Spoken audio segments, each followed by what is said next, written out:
Hello mga kids, ako si Mark ng Explorations. Pangalawang beses na namin magstay dito sa Disney's Hollywood Hotel at ito yung mga bagay na nagustuhan namin dito. Una, Disney details all over. Simula sa check-in hanggang sa room, sa mga facilities, Disney magic talaga.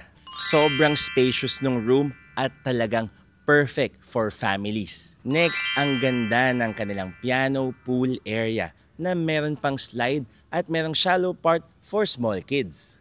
Yung mga free activities nila for the whole family. Sobrang na-enjoy namin yung plushie making at yung pin making activity nila sa The Archivist. At last but not least, yung kanilang breakfast buffet sa Ink and Plate.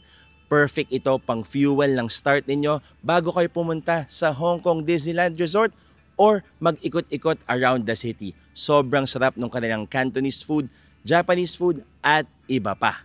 Good news mga ka-eats, pwede nyong gamitin yung code namin kung gusto nyong magstay dito sa Disney's Hollywood Hotel sa Hong Kong Disneyland Resort. It's Klook lang yan, napakadaling gamitin. Maraming salamat sa panonood mga ka-eats. Until next time, bye-bye!